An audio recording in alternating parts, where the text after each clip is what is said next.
কঠোরভাবে সেটা দাবি জানাই। আগামী দিনে যে সংবিধান হবে সেই সংবিধান মুসলমান রাষ্ট্রের, মুসলমান দেশের এবং 92% মুসলমানদের অধ্যুষিত ভূমির। অতএব এই ভূমিতে অমুসলিম এবং সংখ্যালঘু হোক অথবা কোনো ভিনদেশি তাবেদারি রাষ্ট্রের অনুকূলে আদলে তৈরি হওয়া কোনো সংবিধান এদেশে চলবে না।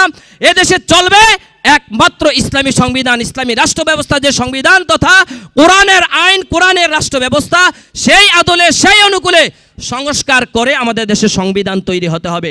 না হলে এদেশের মানুষ বিগত 54 বছরে যেভাবে সংবিধানকে অমান্য করেছে, আগামী কিয়ামত পর্যন্ত সংবিধানকে সেভাবে অমান্য করবে।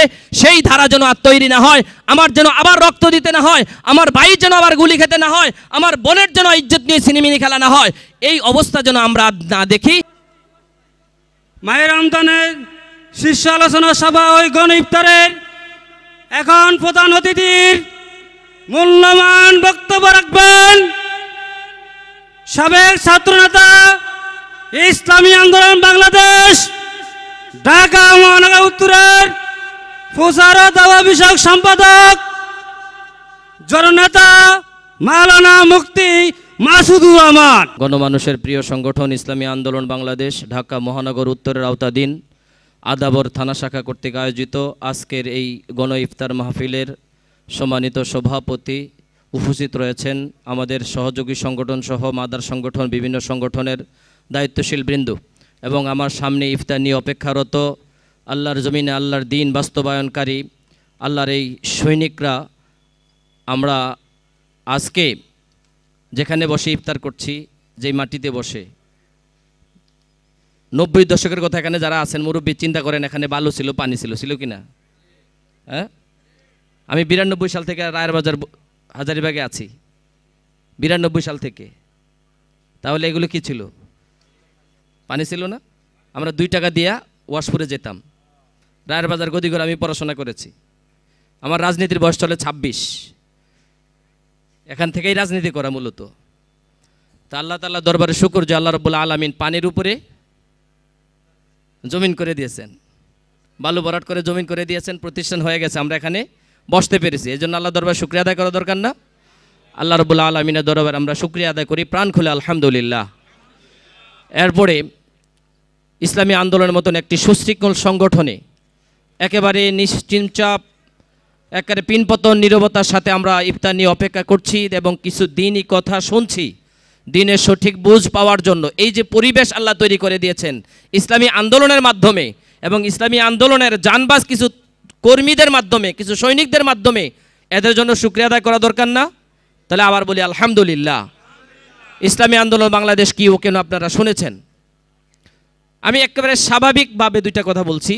আল্লাহ রাসূল সাল্লাল্লাহু আলাইহি ওয়াসাল্লাম পৃথিবীতে আসছেন, আমি যে আয়াতটুকু তেলাওয়াত করছি, হুয়াল্লাযী আরসালা রাসূলাহু বিল হুদা, সুস্পষ্ট হেদায়েত নিয়ে আসছেন। কি নিয়ে আসছেন? সুস্পষ্ট হেদায়েত নিয়ে আসছেন এবং হেদায়েত পেয়েছেন, পেয়ে পুরা পৃথিবীতে আলোকিত করেছেন। সাহাবায়ে কেরামের এক জমাত আছে কি নেই? আছে না? আছে। এবং পৃথিবী ধ্বংস হওয়ার আগ পর্যন্ত, কিয়ামতের আগ পর্যন্ত এই ইতিহাস থাকবে। আমরা সবাই সেই ইতিহাস পাঠ করব, কেউ গ্রহণ করে, কেউ গ্রহণ করে না। কথা ঠিক কি না? আচ্ছা, এই রাসূলুল্লাহ সাল্লাল্লাহু আলাইহি ওয়াসাল্লাম যে হেদায়েতের বাণী নিয়ে আসলেন, কোরআন, সেই কোরআনের মধ্যে একটি আয়াত আছে, আনা খাতামুন নাবিয়্যিন লা নাবিয়্যা বাদি। রাসূল সাল্লাল্লাহু আলাইহি ওয়াসাল্লাম একটি হাদিস যে রাসূল সাল্লাল্লাহু আলাইহি ওয়াসাল্লামকে সর্বশেষ নবী মানতে হবে, না মানা লাগবে না? যদি মানে তাহলে ইমানদার, যদি না মানে তাহলে বেঈমান। আমাদের পাশের একটা গোষ্ঠী হচ্ছে কাদিয়ানি সম্প্রদায়, আমরা শুনছি কি না? শুনছি। কাদিয়ানিরা সব ঠিক আছে, আল্লাহ মানতে তারা কোনো দ্বিধাবোধ করে না, কিন্তু রাসূল মানতেও দ্বিধাবোধ করে না, শুধু খাতামুন নাবিয়্যিন মানে না। শুধু কি শেষ নবী মানে না। এখন শেষ নবী না মানার কারণে আমরা তাদেরকে কি বলতেছি? কাদিয়ানি। তারা মুসলমান না, তারা কি না মুসলমান? কথা ঠিক তো? আমরা জানেন তো এটা, না আমি নতুন করে বললাম? কাদিয়ানিরা মাত্র খাতামুন নাবিয়্যিন, শেষ নবী মানে না। সারা পৃথিবীর অনেক রাষ্ট্রে তাদেরকে অমুসলিমভাবে, রাষ্ট্রীয়ভাবে, সাংবিধানিকভাবে ঘোষণা দেওয়া হয়েছে। পাকিস্তানে দেওয়া হয়েছে, ভারতে বাকি আছে, বাংলাদেশে বাকি আছে। বাংলাদেশে আমরা এই পর্যন্ত দাবি জানিয়ে আসছি 54 বছর যে তাদেরকে রাষ্ট্রীয়ভাবে অমুসলিম ঘোষণা করার জন্য অমুসলিম হিসাবে তারা তাদের যেই ধর্মানুভূতি আছে সেটা থাকবে, ধর্মবিশ্বাস থাকবে, ধর্মীয় উৎসব থাকবে, অনুষ্ঠান থাকবে, আমাদের কোনো আপত্তি নাই, কিন্তু মুসলিম হিসাবে তারা দাবি করতে পারবে না। কথা ঠিক? ঠিক আছে।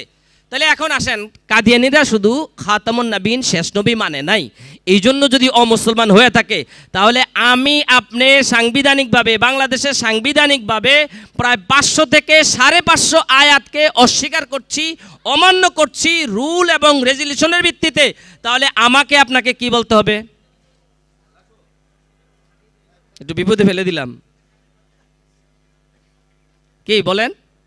তারা মাত্র শেষ নবী মানে নাই, তাহলে তারা যদি অমুসলমান হয় আর আমরা সাংবিধানিকভাবে রাষ্ট্রীয়ভাবে 500-550 আয়াতের সাথে বাংলাদেশের আইন কানুন, বাংলাদেশের সংসদের আইন সম্পূর্ণ সাংঘর্ষিক, একটা দুইটা না কিন্তু, তাহলে আমাদেরকে কি বলবে মানুষ? মুরব্বী কি বলবে? উত্তর নাই। এখন এই যে 500-550 আয়াত চাইলে একদিনে পরিবর্তন করা সম্ভব নয়, এটা একটা প্রক্রিয়া আছে, একটা ধারাবাহিক সিস্টেম আছে, না নাই? হ্যাঁ, আন্দোলন সংগ্রাম করলেই সব কিছু হয়ে যায় না, মিছিল মিটিং অবরোধ করলেই সব সমাধান, হরতাল অবরোধ করলে সব সমাধান হয় নাই, এটা একটা লাগাতার প্রক্রিয়া আছে।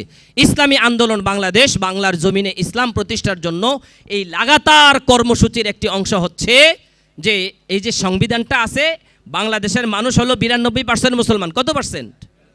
92% মুসলমান, আর 8% হলো আরও অন্য 8-10টা গোষ্ঠী মিলে হচ্ছে 8%। এখন বাংলাদেশের সংবিধান এই ইসলামের ভিত্তিতে রচিত হোক, এটা আমরা কয়জন চাই? আমরা সবাই চাই তো? আল্লাহ তাআলা কবুল করুন, আল্লাহ আপনি সাক্ষী, আপনি কবুল করেন। তাহলে এখন এই যে ধারাবাহিক প্রক্রিয়াটা, এটা একদিনে সম্ভব না। ইসলামের এমন কোনো বড় শক্তি নাই যে সংসদে বসে কালকে রাত্রে রাতারাতি করে এটা পরিবর্তন হওয়া, এটা সম্ভব না। কারণ বাংলাদেশের এই জমিন চাষাবাদ হয়েছে সেকুলারিজমের মাধ্যমে। কিসের মাধ্যমে? সেকুলারিজমের মাধ্যমে। এখন আমরা যদি এই সংবিধানটাকে পরিবর্তন করতে চাই তাহলে কেন করতে হবে? ইসলাম কেন প্রতিষ্ঠা করতে হবে? খেলাফত ভিত্তিক রাষ্ট্র ব্যবস্থা কেন প্রতিষ্ঠা করতে হবে? এটার উত্তরটা দিয়ে নেই, তাহলে আপনি সহজে বুঝবেন। ইসলামী খেলাফত আমি আলেম হিসাবে, মাদ্রাসা মোতাবেম হিসাবে, প্রিন্সিপাল হিসাবে আমরা এটা চাইতেই পারি। একজন সাধারণ মানুষ, একজন কলেজ ইউনিভার্সিটির টিচার, একজন বড় ব্যবসায়ী, একজন কর্পোরেট অফিসার কর্মকর্তা, সে কেন ইসলামী রাষ্ট্র ব্যবস্থা চাবে? প্রশ্ন আসে কিনা আসে না? সে কেন ইসলামী হুকুমত রাষ্ট্র ব্যবস্থা চাবে? তার কি উপকার? প্রশ্ন করা যায় না যে হুজুর আপনি হুজুর হিসাবে ইসলামী রাষ্ট্র ব্যবস্থা চাইতে পারেন, কিন্তু আমি তো হুজুর না, আমি কর্পোরেট অফিসে চাকরি করি, হ্যাঁ, আমি একজন বড় বিজনেসম্যান, আমি বড় ইন্ডাস্ট্রিজের মালিক, আপনি বলেন ইসলামী হুকুমত প্রতিষ্ঠা হইলে আমার কি লাভ? এই প্রশ্নটা বুঝছেন তো? তাহলে এটার উত্তর নেন। 1 নম্বর হচ্ছে, যদি এদেশে ইসলামী হুকুমত প্রতিষ্ঠা হয়, অর্থাৎ খেলাফত ভিত্তিক রাষ্ট্র ব্যবস্থা প্রতিষ্ঠা হয়, তাহলে আমাদের মৌলিক অধিকার কয়টি? এটা বলেন, জানি তো? অন্ন, বস্ত্র, বাসস্থান, শিক্ষা, চিকিৎসা, আছে কি নাই? যদি ইসলামী খেলাফত ভিত্তিক রাষ্ট্র ব্যবস্থা প্রতিষ্ঠা হয় তাহলে আপনার এই মৌলিক 5 অধিকার আপনি অটো পেয়ে যাবেন। কি পেয়ে যাবেন? কারণ এটা আপনার অধিকার। কি এটা? রাষ্ট্রের করুণা, ভিক্ষা, দয়া, অনুদান না। এটা কি? শুধু আপনার না, আপনার সন্তান, ছেলে মেয়ে, আত্মীয় স্বজন, সবার জন্য এই মৌলিক 5টি অধিকার অটো পেয়ে যাবেন। কোনো মিছিল মিটিং, স্লোগান, আবেদন, নিবেদন, দরখাস্ত, অ্যাপ্লিকেশন করা লাগবে না। কিন্তু আমরা এখন গণতন্ত্র এবং সেকুলারিজমের একটা গোলক দাদার মধ্যে পড়ে এমন অবস্থা হয়ে গেছে যে আমার নিজের মৌলিক অধিকার আদায় করার জন্য আমাকে জান দিতে হয়, রক্ত দিতে হয়। রক্ত মনে খুব সস্তা, খালি বারবার রক্ত দিয়ে যাব।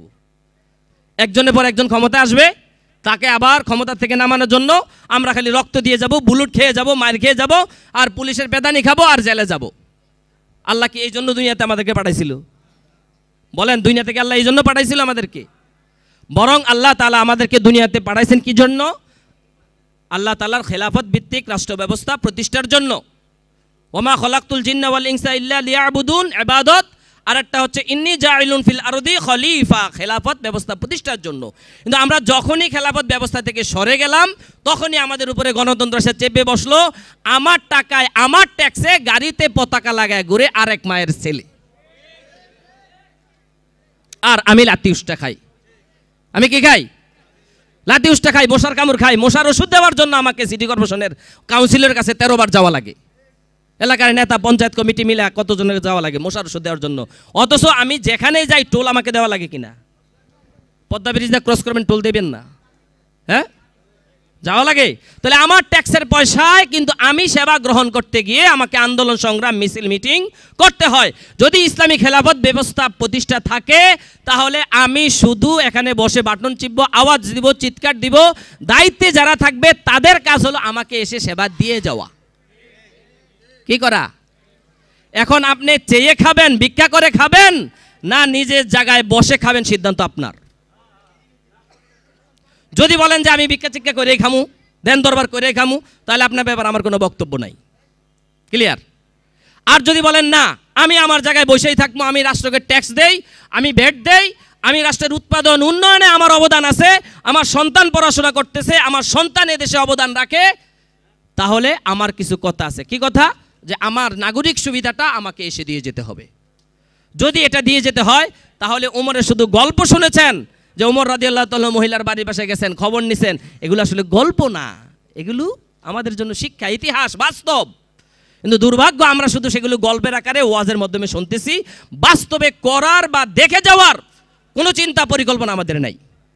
সেই পরিকল্পনাটুকু ঢুকাইয়া দেওয়ার জন্যই 1987 সালে ইসলামী আন্দোলন বাংলাদেশের জন্ম, যে এদেশের মানুষ মুসলমান, তার আসল ঐতিহ্য এবং তার অস্তিত্ব এবং তার মূল যে নীতি ছিল সেখান থেকে দূরে সরে গেছে, তাদেরকে ফেরত আনার জন্যই ইসলামী আন্দোলন বাংলাদেশ কাজ করে যাচ্ছে, দাওয়াত দিয়ে যাচ্ছে। আজকে যদি আমরা ইসলামী আন্দোলন বাংলাদেশের পতাকা তলে ঐক্যবদ্ধ হয়ে এদেশে ইসলামী হুকুমত প্রতিষ্ঠার যে সংগ্রাম, যে অবস্থান চলছে, সেই অবস্থানের সাথে যদি আমরা সামিল হতে পারি তাহলে আশা করা যায় খুব কাছাকাছি এদেশে ইসলামী হুকুমতের একটা পরিবর্তন হবে। বর্তমান অবস্থা থাকবে না, পরিবর্তন হবে। সেই পরিবর্তনের সাথে যদি আমরা থাকতে পারি তাহলে আল্লাহ রাব্বুল আলামিন আমাদেরকে যেই উদ্দেশ্যে সৃষ্টি করেছেন সেই উদ্দেশ্য সফল এবং সার্থক হবে। পরিশেষে একটি কথা বলেই শেষ করে দিচ্ছি, আজকে যে সংবিধান সংশোধনের অবস্থা প্রক্রিয়া চলছে, আমরা কঠোরভাবে সেটা দাবি জানাই। আগামী দিনে যে সংবিধান হবে সেই সংবিধান মুসলমান রাষ্ট্রের, মুসলমান দেশের এবং 92% মুসলমানদের অধ্যুষিত ভূমির। অতএব এই ভূমিতে অমুসলিম এবং সংখ্যালঘু হোক অথবা কোনো ভিনদেশী তাবেদারি রাষ্ট্রের অনুকূলে আদলে তৈরি হওয়া কোনো সংবিধান এদেশে চলবে না। এদেশে চলবে একমাত্র ইসলামী সংবিধান, ইসলামী রাষ্ট্র ব্যবস্থা, যে সংবিধান তথা কোরআনের আইন, কোরআনের রাষ্ট্র ব্যবস্থা, সেই আদলে সেই অনুকূলে সংস্কার করে আমাদের দেশে সংবিধান তৈরি হতে হবে। না হলে এদেশের মানুষ বিগত 54 বছরে যেভাবে সংবিধানকে অমান্য করেছে, আগামী কিয়ামত পর্যন্ত সংবিধানকে সেভাবে অমান্য করবে। সেই ধারা যেন আর তৈরি না হয়, আমার যেন আবার রক্ত দিতে না হয়, আমার ভাই যেন আবার গুলি খেতে না হয়, আমার বোনের যেন ইজ্জত নিয়ে সিনেমিনি খেলা না হয়, এই অবস্থা যেন আমরা না দেখি। আগামী দিনে সেই প্রত্যাশা রেখে, সেই দাওয়াত দিয়ে আপনাদেরকে সালাম জানিয়ে ইসলামী আন্দোলন বাংলাদেশের পতাকা তলে ঐক্যবদ্ধ হওয়ার জন্য আহ্বান জানাচ্ছি। আসসালামু আলাইকুম ওয়া রাহমাতুল্লাহ।